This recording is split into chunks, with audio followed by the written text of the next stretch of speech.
Good afternoon, everybody. Okay. All right, so today we have two new guests with us in the briefing room. Our monkeypox response coordinator, Bob Fenton, and deputy coordinator, Dr. Dimitri, are here with us to provide an update on our progress against the monkeypox outbreak and take a few questions. And I will have, Bob, you want to go first? Thank you. All right. Well, good morning, and thanks for having me and Dr. Daskalakis here in the briefing room today. We wanted to provide an update on the progress we're making in fighting the monkeypox outbreak. As we announced a couple of weeks back, we have ample supply to vaccinate the highest risk individuals against monkeypox. Nearly all jurisdictions have moved toward the intradermal vaccine approach, which means that jurisdictions have effectively transitioned toward an approach that has gotten not only more shots into arms, but also without sacrificing the safety and effectiveness of the Genovus vaccine. In fact, over 70% of all vaccines being administered in the United States today are given intradermally. Our focus now is to reach the remainder of the eligible population where they are, at trusted locations and events across the country. And equity has to be a key point and priority embedded in throughout our response. This past weekend, we saw how successful that approach is. Because of our direct allocations for Southern Decadence in New Orleans, Black Pride in Atlanta, and Oakland Pride, thousands of shots were administered during these events. In fact, over 3,000 doses were administered at Southern Decadence and their affiliated events, and nearly 4,000 doses were administered at Black Pride in Atlanta. That means thousands of individuals are getting the protection against monkeypox that they may not have if otherwise. These events demonstrate our strategy is working. We're also accelerating our effort to provide vaccines to places and people that we know will make a difference. As Dr. Daskalakis announced last week, we are launching a new program that allows local health departments to request vaccines to use innovatively through strategies to reach Black and brown communities. And today, we're announcing that we're providing more vaccines to upcoming Pride events across the country. First to Idaho, where 820 doses will be made available for the weekend of Boise Pride. And second, 10,000 doses to California ahead of the Folsom Street Fair, the Castro Street Fair in San Francisco toward the end of this month. We will continue to pull every lever and meet people where they are to end this outbreak, and we're already seeing progress, as Dr. Daskalakis will brief out here in a little bit. Sir. Thank you, Bob. We are encouraged by the progress that we're making right now. You'll see the chart to my left. We only have data from 35 jurisdictions. That's just over half of all jurisdictions that are directly receiving vaccine. But over 460,000 doses have been administered. Keep in mind, the population at highest risk is approximately 1.6 million people right now. So even with this partial view we have now from the reporting jurisdictions, we're seeing strong progress really getting shots into arms. So now that supply is less of an issue, we need to make sure we focus on maintaining demand by making sure that people know that effective and safe vaccine is available for those that could benefit. Alongside our vaccination efforts, we've scaled up access to testing and treatments, as well as ensuring that LGBTQAI+ individuals know how to reduce their risk. Together, those efforts are leading to positive trends in the data that CDC has collected over the last couple of weeks, especially in our hardest hit areas. So as you can see, the week-over-week growth rates of the virus, meaning how quickly the virus is spreading, is trending downward in some of the areas involved earliest in the outbreak. Places like New York, California, Texas, and Illinois are all seeing significant declines in growth rates over the last month. To put a finer point to it, back in July, CDC estimated that it took 8 days for cases to double nationwide. By mid-August, the doubling rate was 25 days, showing encouraging signs of progress. The positive trends that we're seeing in this data also speak to the actions that individuals have taken across the country to protect themselves against the virus. That includes changing their behaviors and seeking out testing and vaccines.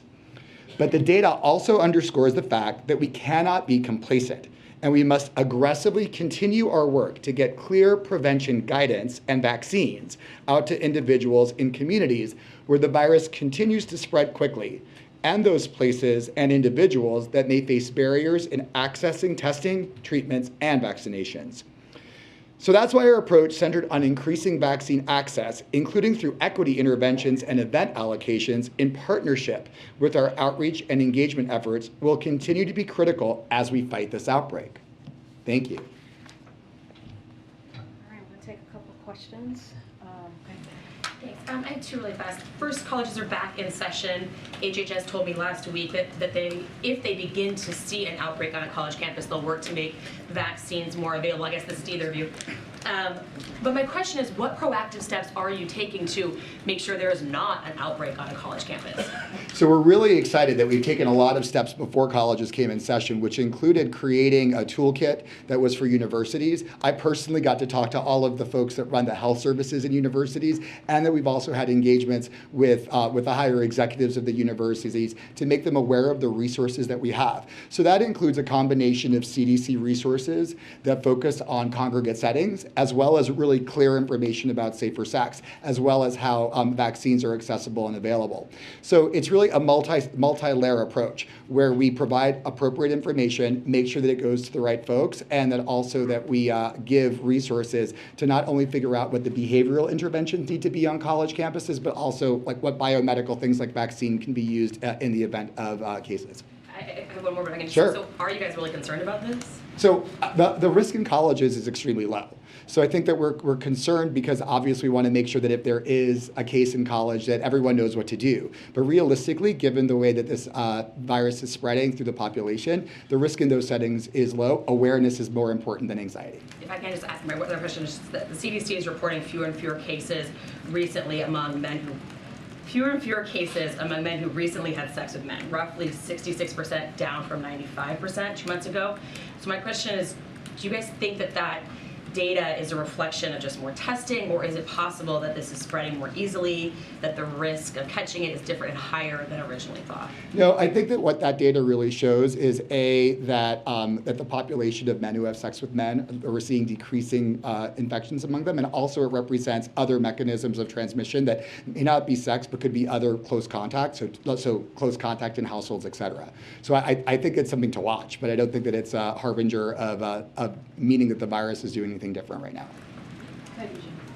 Is the goal to eradicate monkeypox from the population, or is this something that we're just like COVID, we're going to be living with for some time? Our goal is to really control this outbreak in the U.S. I think that we've seen really important strides in the right direction by creating more coverage in the populations that are at risk. Sort of creating that sort of level of immunity will be really important in us, but also thinking about the global environment and making sure that we don't just address what's happening in the U.S., but also think about the rest of the world, because infections that happen there will affect us as well. And when it comes to the funding and resources that you guys have available at this point, how long will it be before those go out and you have to get more from Congress?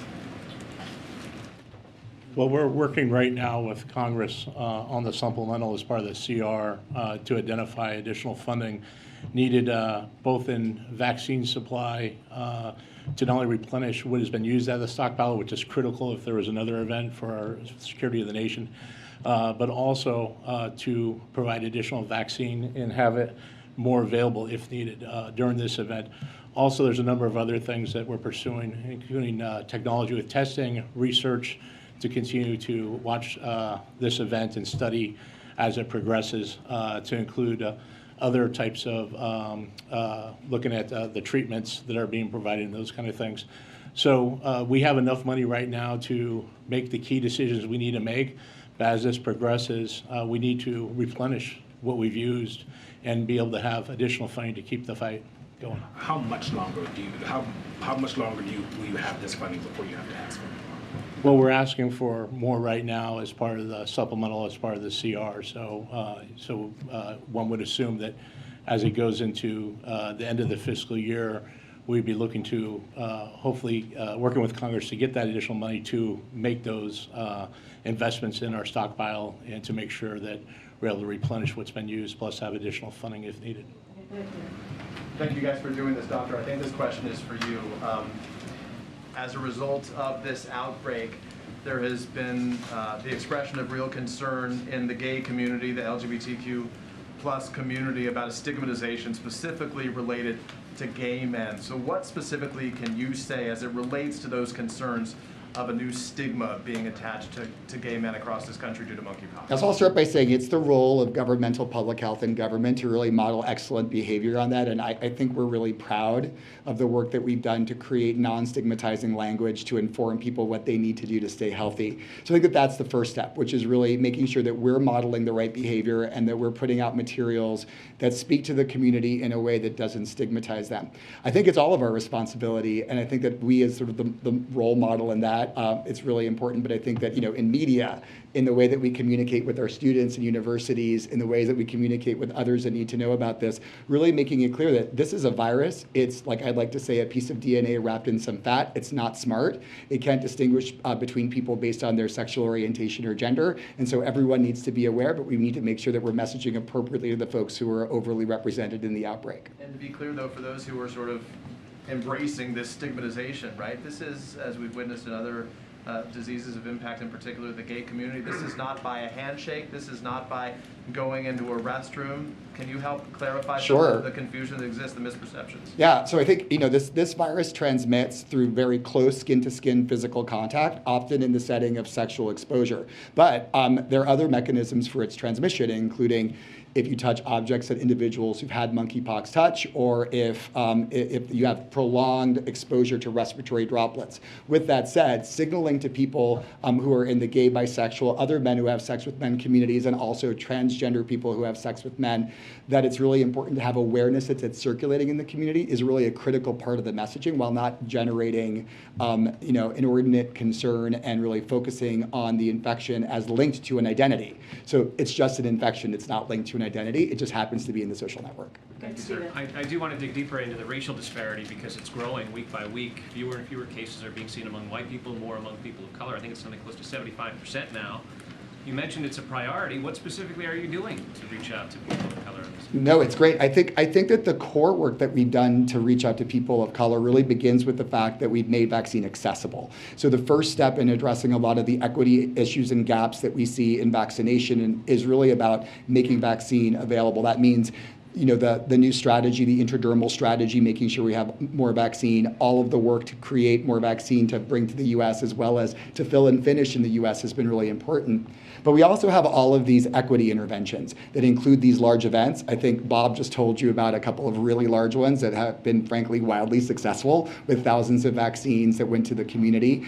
We've also gotten vaccines to community health centers as well as to Ryan White sites that really serve this population. So the low-hanging fruit is done. The folks who are early adopters for this vaccine have gotten it, and now we're really on to the next level, which is making sure that everyone who needs it gets it. Just a couple more, April, and then Jeffrey will be the last question. So I want to follow up on what Stephen just asked. What organizations are you working with, particularly those in the Black and Brown community, that can help get the message out? And then once you work with them, what is the expectation of these organizations to help you lessen the numbers and even eradicate? Excellent question. So we, from the very beginning, before I was even at the White House working at the CDC, one of our primary objectives was engaging with organizations that serve the Black and Brown community. And so those have been going on since the very beginning. And a lot of the communication there has been about really facilitating the materials that they need to be trusted messengers, as well as to provide them important tools to help their communities. I'll give some great examples. So for example, many of the events that we worked with at Black Pride in Atlanta, we interacted directly with organizations. The local jurisdictions, in fact, interacted with those. And that's really what the story of success is about with these events. It's not about just the vaccine allocation. It's about that intense community engagement that happens on the ground, because ultimately public health is a local event. And so giving the tools that people need to be able to sort of reach health goals is what we've been doing. And the support of organizations that serve Black and brown people have been pivotal in really turning the tide in what I think you're going to see the new vaccine numbers emerging over the next few weeks. I know you said Black Pride Atlanta, but are there any other organizations that you can mention? So Black Pride is just the event. We actually worked with many organizations. We've actually engaged with national organizations that are umbrella organizations that focus on community-based groups that serve Black and brown folks. So really, it's a long list, but it is a continuous piece of work to make sure that we stay engaged. Thank you. You mentioned right here, you mentioned the rest of the world. Can you give a sense of where you see outbreaks elsewhere on the globe, the threats that provide or that creates to the U.S., and whether or not you are sharing vaccine and whether or not you need to? So I'll start, maybe Bob, you can also fill in. So I think that when we're discussing vaccine and sort of strategy, the global part of this is important. And I think we have a new team that has joined the response, our coordination team that focuses on global, and we're having the conversations about how we can best support global vaccine efforts. Yeah, working with USAID as one of the leads in the State Department in the White House National Security Staff area, we've established a global task force across multiple different federal agencies to focus coordination to other countries and WHO to ensure that we have a responsibility to assist and help some of those countries that may not have the resources to do that. And so working through WHO to determine who that is and what we can make available to support some of their efforts, not only in terms of vaccine, but in terms of some of our public education outreach, some of our technical expertise that exists here in the United States. And so working closely with those organizations to be able to support them. Can I Thank you, follow up guys. more quickly that one on international, on other countries, Karine? Okay, we're gonna continue. We're gonna continue. They'll be back. Thank you guys so much. Thank you. Appreciate it. Okay. Today, the UN Security Council is holding a meeting on Russia's filtration efforts, a dehumanizing term to describe the Kremlin's efforts to imprison, forcibly deport, or disappear those individuals who Moscow decides could be insufficiently compliant or compatible to its control over Ukraine. Our intelligence shows that Russia is using filtration centers in eastern Ukraine and western Russia to detain, to interrogate, and in some cases abuse thousands of Ukrainians. Many of the news organizations in this room have reported on this horrific practice and told the stories of Ukrainian citizens who have experienced these filtration centers. Today, Ambassador Thomas Greenfield will present newly downgraded information that the UN Security Council, that the United States has information that officials from Russia's presidential administration are overseeing and coordinating filtration operations. Russian presidential administration officials are providing lists of Ukrainians to be targeted for filtration and receiving reports on the scope and progress of operations. We assess that the Kremlin views filtration operations as crucial to their efforts to annex areas of Ukraine under their control. At the UN today, Ambassador Thomas Greenfield will demand that Russia halt its filtration operations immediately and allow the UN independent observers and humanitarian and human rights organizations access to these filtration sites and to those who have been sent to Russia. As we announced this morning, next Monday on the 60th anniversary of President Kennedy's moonshot speech at Rice University, President Biden will deliver remarks at the JFK Library in Boston, Massachusetts, laying out a vision for another American moonshot, a future where we send cancer as we know it, where we end cancer as we know it. As President and Vice President, Joe Biden has led this cancer moonshot effort with the goal, and in February 2022, President Biden reignited the cancer moonshot and set new goals. First, to cut the cancer death rate in half over the next 25 years. Second, to improve the experience of people, their families, and caregivers living with and surviving cancer. During his speech at the JFK Library in Boston on September 12th, President Biden will lay out that vision and provide an update on steps the Biden-Harris administration is taking to achieve this generation's moonshot. Not only to end cancer as we know it, but to change people's lives, improving their health, and decreasing the burden of the disease. And finally, this week we know a lot of kids are going back to school. And we know that's the case in Uvalde, Texas. Our message to the Uvalde community is the same as it was the day of the shooting and when the president visited the community. The whole nation is with you and always. This is a painful and challenging time for the Uvalde community. The president is thinking of the students, parents, teachers, and community members this week, and our message to the nation is we will not rest until we can make schools safe again, or safe places. Okay, with that, Summer. Thank you. Can you talk about how involved President Biden and the White House is in trying to ensure that the same-sex marriage bill passes in the Senate this month? Do you believe that it can pass and get 60 votes in the coming weeks? Well, as you know, with the I know there's a legislative pathway that's being discussed currently in Congress, so we'll let leadership decide how to move forward with that. But the president is a proud champion of the right for people to marry whom they choose, who they love, and he believes it is non-negotiable, and the Senate should act swiftly to get this to the president's desk. When the bill passed Congress in the House recently, he put out a SAP, as you all know, supporting that piece of legislation. So it has his full support.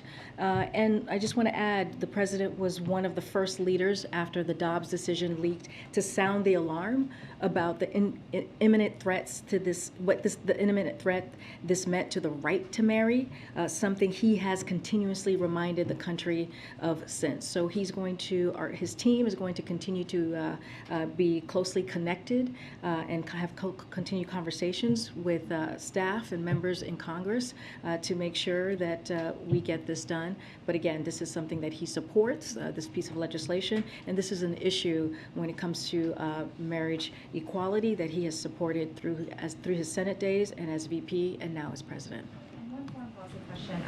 Russia confirmed earlier today that President Putin will meet with President Xi next week in Uzbekistan.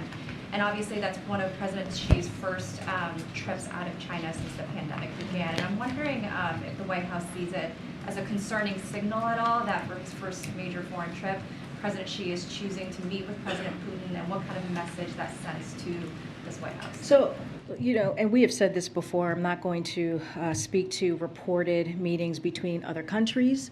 That's not something we're going to do here. It's not something we're going to do from the White House.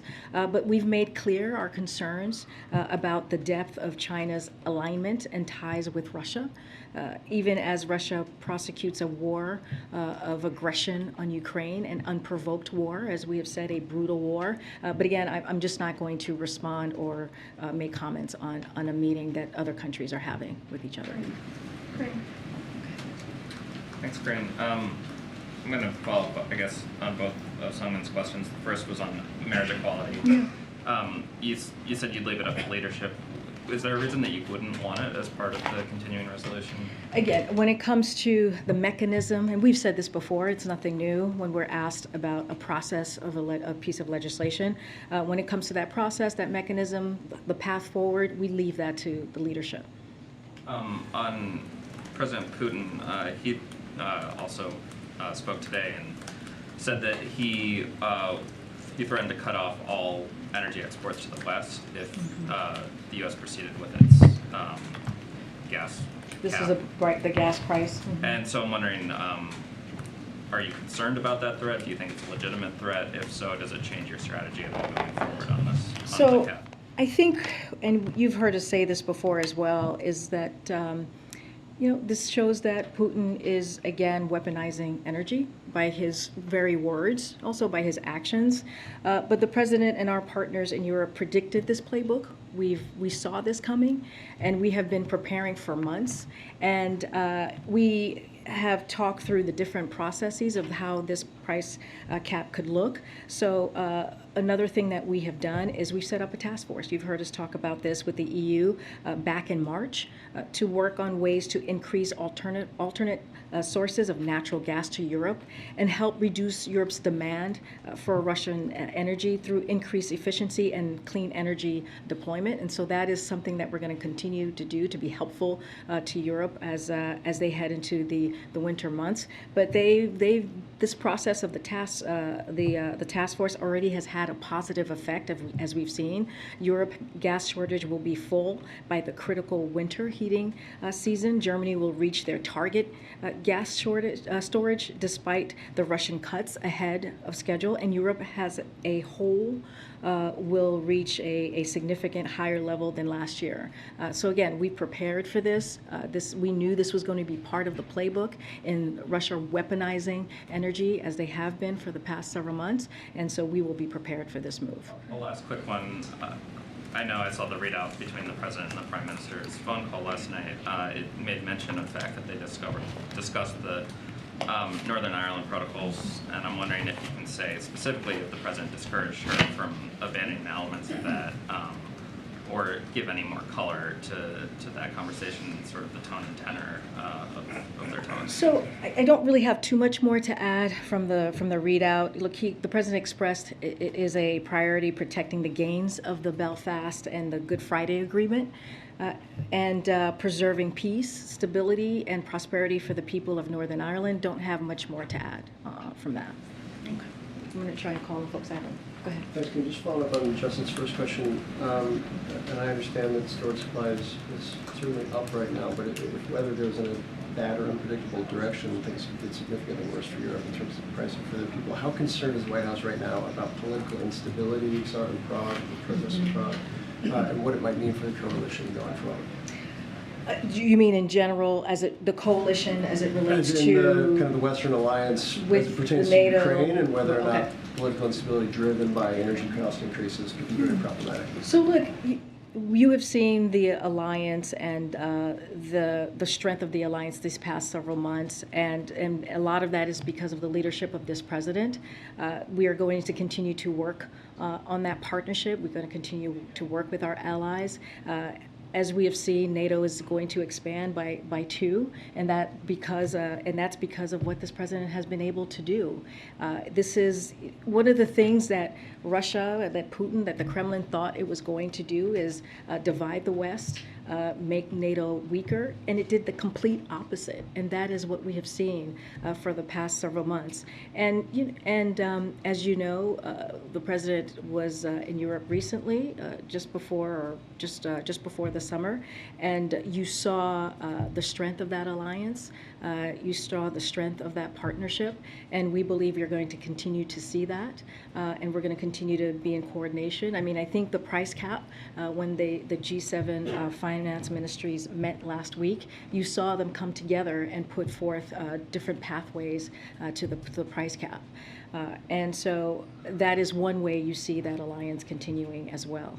So we know that there's a lot more work to do, and we'll keep looking for ways as gas increases and in Europe, and to help bolster other sources of energy as well. We'll work towards that where possible. But there's no near-term concern that there are fractures in terms of no, been there's a very united group of countries. We are still very united. We're continuing to show that unity. Again, we have to remember, Putin thought when he started this war, this brutal war, this unprovoked war, as I've said earlier before, as we have said many times from this podium, that he was going to divide the West, that he was going to make NATO weaker, and the opposite happened. It is stronger than it's ever been before, and we believe that will continue and continue to grow that relationship. Question on the line. Karine, following up on the question about the call with the new Prime Minister yesterday, did a trade deal between the US and the UK come up? Was that discussed? The US-UK trade deal. So there is no formal linkage on trade talks between the US and the UK and the Northern Ireland Protocol, as we have said, but efforts to undo the Northern Ireland Protocol would not create a conducive environment, and so that's basically where we are with the dialogue. Discuss it, trade at all yesterday in terms of a potential. I don't have much more than what was in the readout, but that's where we've been with that. And will President Biden meet with Prime Minister Truss when he's at the General Assembly? We don't have a meeting or anything like that to read out at this time. Karine, the Washington Post, as you've likely seen, reported that some of the files seized at Mar-a-Lago include material on foreign nations' nuclear capabilities. Bless you. Sweet gracious. Take that outside, Ed. One more time. We'll start Do you need a tissue? No. Okay. We'll start.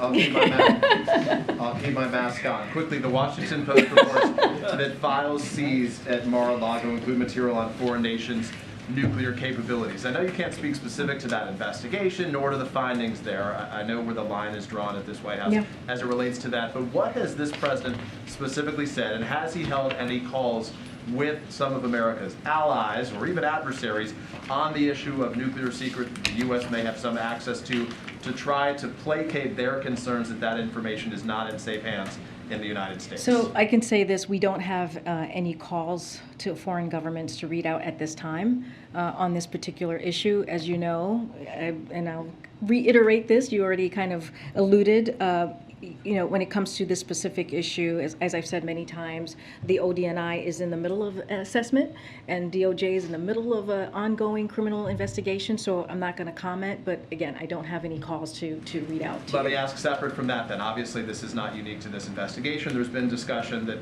classified information was mishandled by the last administration, even before this investigation that we've been reporting on. So at any point, has the president had conversations with other nations to communicate to them that that information, they should view that information as secure? What has he done to try to make that message clear to those allies or adversaries around the world? Again, we don't have any calls Has he in the past? We don't have any calls to any foreign government to read out to you at this time. From any time over the course of 18 months?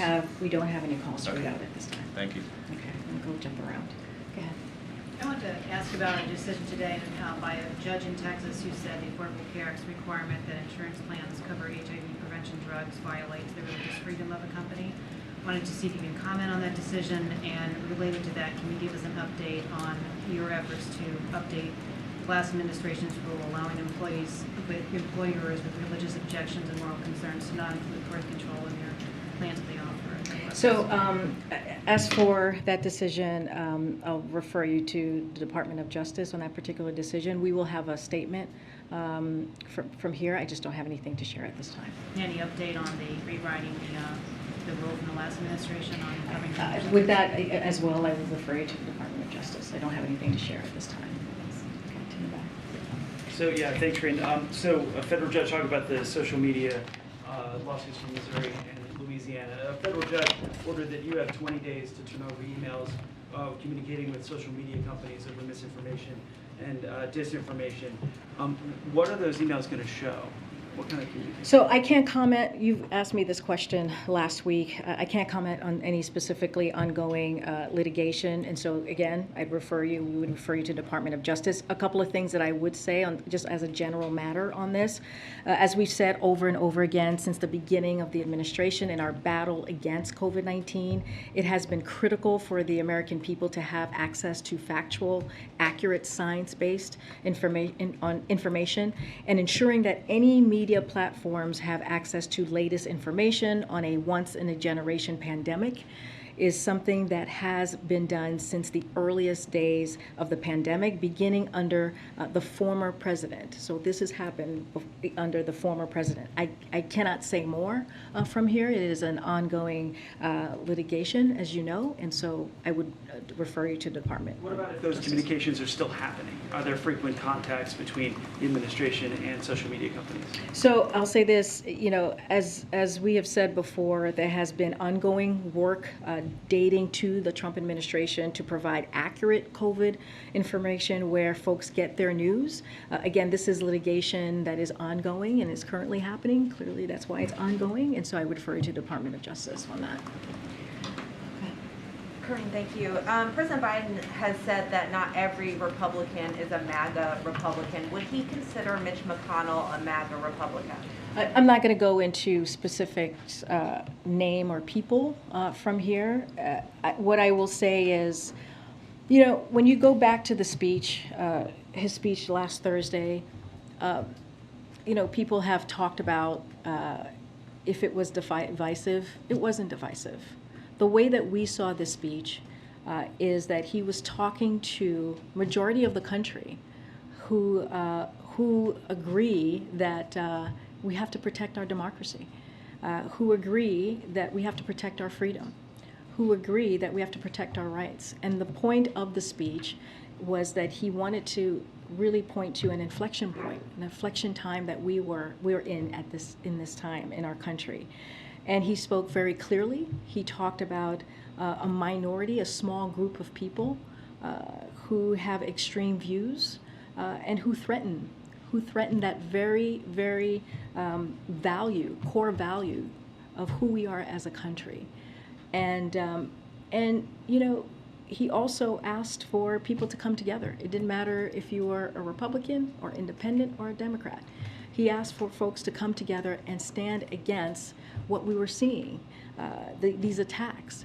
And you don't have to look further than January 6th of 2021 to see what the attack was on our democracy. It was very clear. We all saw it. Many of you reported it that day. And when you have people who say the protesters on that day were patriots, that's problematic. That's coming from leaders. And from that extreme part of the party. And so that's what he was talking about. He also ended the speech in a very optimistic way in trying to bring people together. And so I'll just leave it there at that time. Okay. Thank you, Karine. I have a couple of questions on China, but first a little bit more detail on the filtration cap. I'm just wondering, why is it just now that you are speaking about this from the podium, and why is it just now that the U.S. is bringing this up at the UN Security Council? This is something that a lot of activist groups have written about in past weeks. I believe Secretary Antony Blinken has also spoken about it since July. So I'm just wondering about the timing of it. So as you know, this is information that was downgraded information, and so as you know from past times, it takes some time to do that, you know, don't have much more to say. It takes time to do that. I'm not going to go into our process. I'm not going to go into how our intelligence community moves in that process. But again, we're providing it now. And we wanted to make it very clear on how we feel about this, how we're holding Russia accountable for the atrocities that they are committed, and we're going to continue to do so. And a couple of questions on China. Can we get the administration's response to Beijing's accusation that NSA hacked a Chinese military university research? Say that again. So there's an accusation from Beijing that the NSA hacked a Chinese university research facilities. Is there any response from the administration? So I would refer you to NSA on these claims from China, but generally speaking, it would not be surprising to me that, or to us, that China is deflecting from its own malicious cyber activities, on which there is extensive reporting from the private sector and governments around the world. But again, this is something that I refer to you to NSA on. Thank you. One more on China, please. Is the administration still considering stopping Nicaraguan imports? There's some reporting, including from our side, on that, particularly in light of the country potentially taking steps to sign a free trade agreement with China. Say that. I didn't hear the beginning. So is the administration still considering stopping imports from Nicaragua? There's some reporting on this that we've also done in recent weeks, particularly in light of the potential free trade agreement between Nicaragua and China. And the free trade agreement. Okay. So look, we are going to, as we've mentioned before, when it comes to this, there's been a dramatic deterioration as you know, of respect of democratic principles, and we've talked about this before, and human rights by the Ortega Murillo regime in Nicaragua. I think we had this conversation last week in the briefing room, including the harassment and imprisonment of democratic leaders, members of the political opposition, students, faith leaders, and journalists, in addition to the regime's increased relations with Russia poses risk to the security of the hemisphere. With members of the international community, we have already taken a number of actions to promote accountability for the Ortega Murillo regime's actions, and will continue to do so. But at this time, we don't have new actions to announce. You're not confirming that you're stopping imports? Just don't have any new actions to announce. Thank you. But we've talked about this many times. I know you've asked this question. I'm going to go around. Go ahead. Thank you so much, Karine. Two questions. One about the Brazilian election that's coming up in 25 days. Senator Bernie Sanders, Tim Kaine, and other Democrats are about to introduce a resolution to support, to show support for a free and fair election in Brazil, and to call on the U.S. to break ties with Brazil if the result is not respected. Is the White House in contact with the senators and support this kind of resolution? So I don't have any conversation to provide to you at this time with any members of Congress, but as it relates to the Brazilian election, we're going to continue to monitor them. The United States trusts in the strength of Brazil's democratic institutions. Brazil has a strong track record of free and fair elections, which are conducted with transparency and high levels of voter participation. The elections that have been conducted by Brazil's capable and time-tested electoral system and democratic institutions serve as a model for nations in the hemisphere and across the world. As a partner democracy to Brazil, the United States will follow the October elections with great interest. As I just said, we're going to monitor, and with full expectations that they will be conducted in a free, fair, and credible manner, with all relevant institutions operating in accordance with their constitutional role. But again, we're just going to monitor the upcoming Brazilian elections. Don't have any calls or meetings to read out. But is this kind of resolution something the White House supports? I'm not going to get into any specific resolutions or any specific policy or plans. What we're going to do is we're going to continue to monitor and keep an eye on it. And another one on the UN General Assembly. There are talks that President Zelensky could come to New York to participate. Is the White House aware of this? Is talking to Ukraine about this possible? I would leave that to President Zelensky. We're not going to comment on his travel. That's for him. That's for him to speak to. We're not going to speak to that. And did the White House invite President Macron here around the General Assembly? Nothing to read out to you on any upcoming meetings with any of the foreign leaders that are coming. Thank you. Okay, I'm going to keep going. Go ahead, Phil, and then I'll come back. Just like Peter mentioned earlier on, I know that the White House is not going to comment on the specifics of the raid at Mar-a-Lago or the subsequent investigation. But I'm wondering, as the president watches this story play out in the news, just like every other American, does he think that the leaks about the investigation are helpful or harmful to the country? Does he want those leaks to continue or to stop? I'm not going to comment on anything that's related to the investigation. It's an ongoing investigation. As you know, the Department of Justice is leading that investigation. We're just not going to comment from here. And then one more then. Last Friday, the Energy Secretary said of green technology in California that state was in the lead and showing the rest of the nation how it's done. The state is currently bracing for blackouts. They've set ambitious goals, and yet in particular, their governor is asking folks there not to charge their electric vehicles. Does the president agree that California is an example for the rest of the country as it transitions? I haven't seen those specific statements. I would like to see it in fuller context that the secretary has made. So I'm not going to comment on something that I haven't seen in full. But if you have another question, I'm happy to take it. So by my count, the White House, you've gotten a lot done this summer. Certainly, there's a lot. Have we? I think so. I think we've said that a few times. And the president has a lot. And you guys have reported it too, so you guys have backed us up. Well, so all of your accomplishments. aside, the president still hasn't done a sit-down interview in over 200 days. Is he dodging us? Is there a reason why? Oh, absolutely not. The president loves talking to you all. He takes your questions all the time. He took Peter's question last Friday. I'm sure Peter was excited about that. I have another. No, he took he actually, Ed, he took another question when we were traveling. A sit-down interview is much different than when the No, president. I hear you. I hear you. The president's going to. He is happy to talk to you all. As you know, he does it multiple times during the week. I don't have a sit-down interview to announce or provide or schedule at this time. And look, you guys know Joe Biden. He's been a senator for 46 years. He was vice president for 8 years, and you guys have followed him and have had multiple conversations, some of you sit-down conversations with him, and once we have something to share, we will share that. Okay. All right. Thank you so much. On Iran this morning, the administration warned of further action after the cyber attack on Albania, and I want to know what kind of further action could that be, and do you expect it to be only an American action or maybe a coordinated set of sanctions with other NATO countries? So,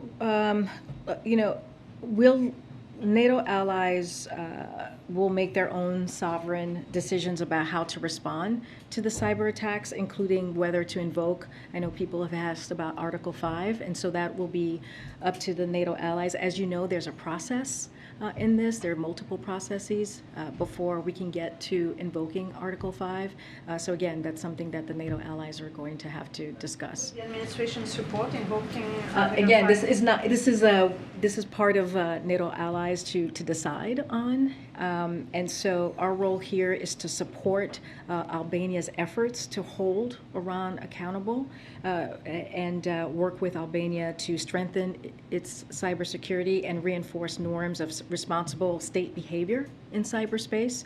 That is what we're going to do and be a helpful ally in that way. Go ahead, Stephen, and then I'll come to you. Thanks. The water pressure in Jackson, Mississippi has been restored, but it remains a perilous situation. There's a boil water advisory in effect again. The president said last week he had no plans to travel to Jackson. Does that remain the case? So as you know, the EPA administrator is in Jackson right now. He's supposed to be doing a press gaggle. I think it may have happened already while I was here with all of you.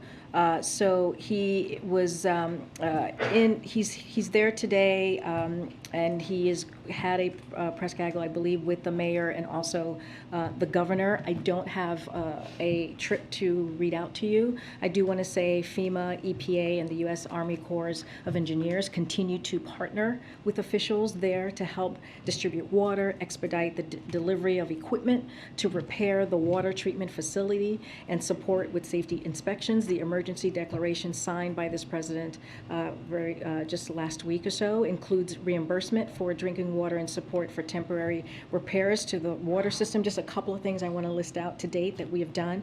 5.6 million bottles of water have been distributed at state-run sites to date. FEMA has an additional 5 million liters of water available if requested at nearby distribution centers. A call line is available for residents who need home water delivery, and the state, the private sector, and volunteer organizations are also providing water to residents who cannot get distribution sites. And both EPA and U.S. Army Corps of Engineers are on site at O.B. Curtis Treatment Plant to assess the pumping system, wastewater infrastructure, electrical system, and safety concerns. Again, our administrator of EPA, Regan, is there.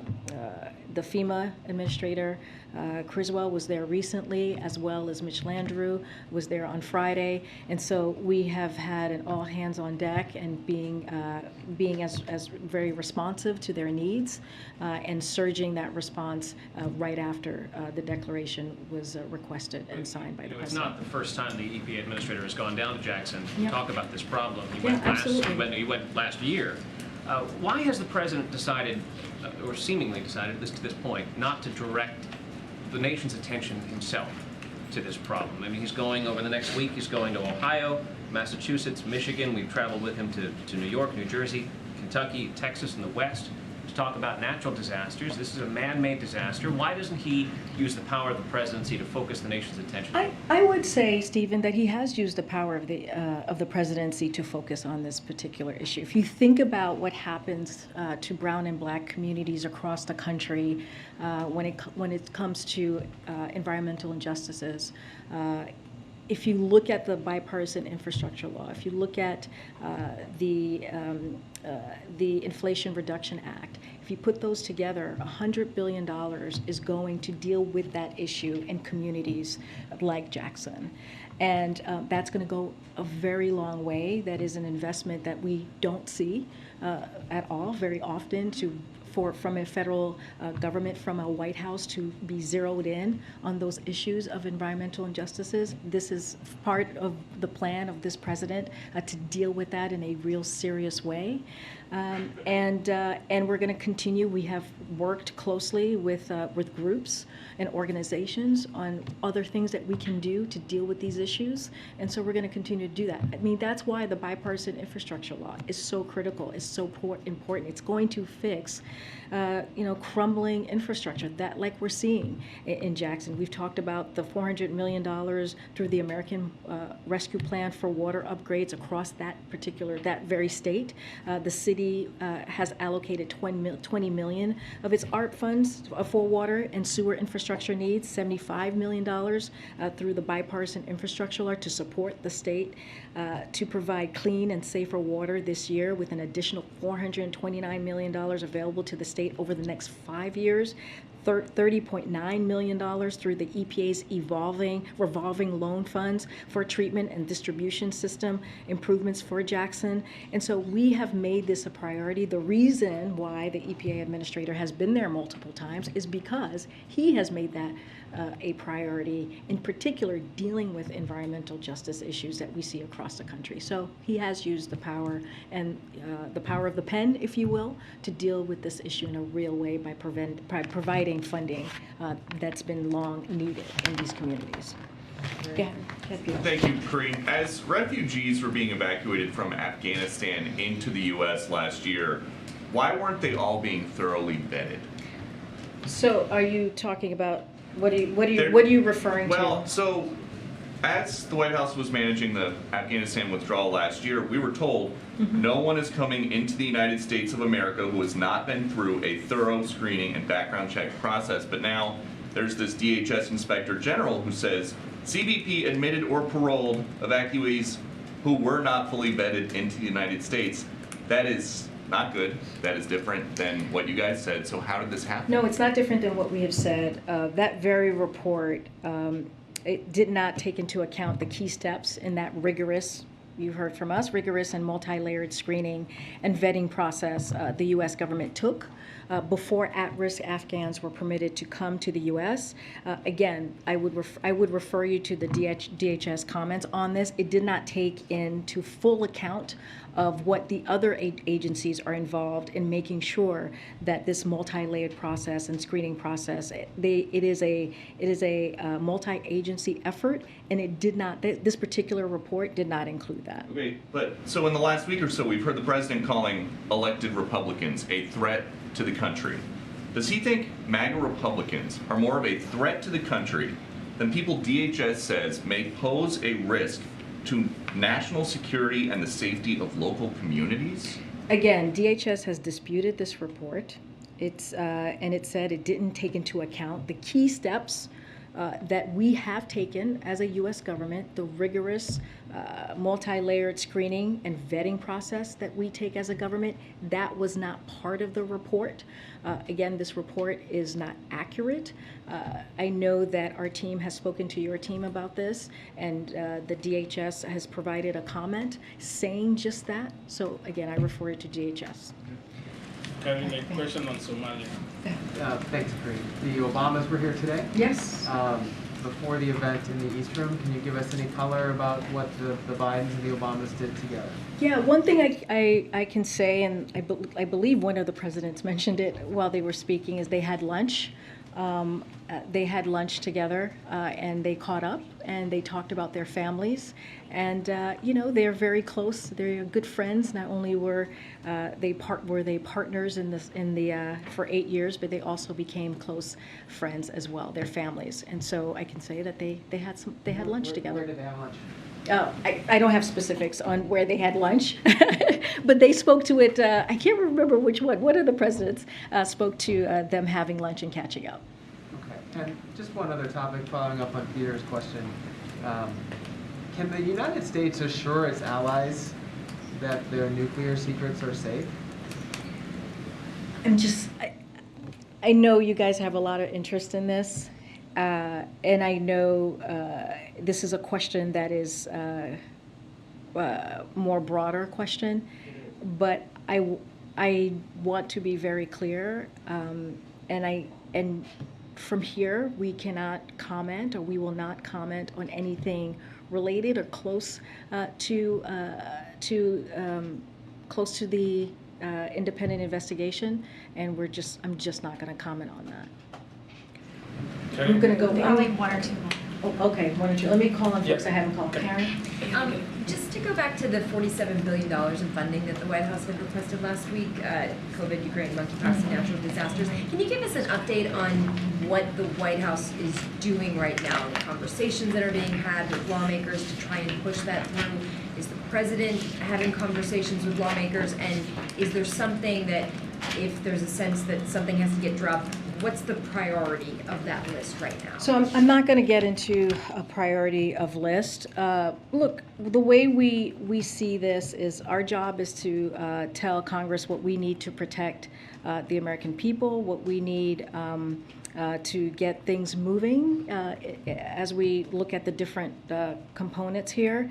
And so, when it comes, for example, when it comes to COVID, funding, we have been clear that without additional funding, we would have to make a different trade-offs and repurpose a previously allocated funding, and that's precisely what we've done, right? I've talked about the COVID testing. We had to end that process last Friday, and so we've been very, very clear on this. But the other piece of this too is this is not new. We did this same process this time last year, and Congress was able to get that done.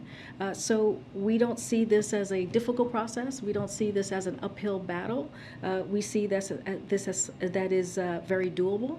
And again, we're going to make the case with Congress. We're going to engage. We're going to do meeting in person with bipartisan members of Congress from both the Senate and the House to talk about the consequences of inaction, to answer their questions, to make clear that we cannot afford to not act in light of new subvariants as we speak about COVID, and how dire things could look like or later this year if we don't act, if we don't get that extra funding. So again, we're going to continue to make the case. We're going to also actively talk to our governors and our stakeholders in this process as well. But again, we've done this before. We've been here again this time last year, and we think Congress can get this done in time. Just be clear, the president will have those meetings with bipartisan members, or is that staff? When I say we, it's going to be his staff. But as you know, the president, as we have said, regularly has conversations with members of Congress on an array of issues. But of course, his staff is going to be continuously being active in having those conversations, and that includes, the COVID response team. That includes our Office of Legislative Affairs. That includes senior staff, an array of staff in this building who are directly dealing with the CR. Okay, I'm going to take one last question. Can I ask you a question on Somalia? Well, I took your question yesterday. Let me try and pick somebody. Go ahead, SB. Way in the back. I'll be back tomorrow. People are dying there. That's one question. First, not regarding the law enforcement part, but has the president been receiving briefings on what kind of national security damage might have been happening because of a security breach in South Florida since this first came to the attention of the National Archives back in February? So, as you know, ODNI is doing their own assessment on this. We're going to let them do that assessment and do that work. that they're doing on this particular independent investigation that is happening, that DOJ is doing. The president has not been briefed. I've been very clear about that. He has not been briefed on this. None of us have been here in the White House has been briefed. We're just not going to comment on an independent investigation that's being done by the Department of Justice. Again, ODNI is doing their own assessment, and we'll let them run that process. But on the ODNI part, shouldn't the president be interested in, so these It has nothing to do with interest. It has everything to do with ODNI doing their process and us letting them go through that process. And the second one, regarding the speech, there are Republicans who, in good faith, oppose abortion. Liz Cheney is one of them, who the president has complimented and praised. She opposes abortion. So was it a mistake in retrospect to put that line in the speech about choice when it was clearly referring to... He's also said that they have many differences when it comes to agenda and policies. He has said that as well. So that is, he's been very clear about that. Look, when you think about what happened with Dobbs, the Dobbs decision that was made on June 24th, it was something that was devastating to women, devastating to people's lives. It was a right that existed, a constitutional right that existed for almost 50 years. And that was taken. That was an extreme act. And what ended up happening is you saw national Republicans, say that they wanted a national ban to take away people's right, to take away a woman's decision to choose. That is something that we have to stand up against and speak out about, and be very loud and clear that, we have to fight for our freedoms and our rights. And so that's what the president's going to do. He's going to continue to protect women's rights. And it's going to lead, as it was made very clear in the Dobbs decision, we're talking about contraception, right? We're talking about privacy. We're talking about marriage. This is going to open the door on so many other rights and freedoms that we all have as Americans, and the president's going to continue to speak against that. We'll see you tomorrow. Thanks, everybody. Thank you, Karine.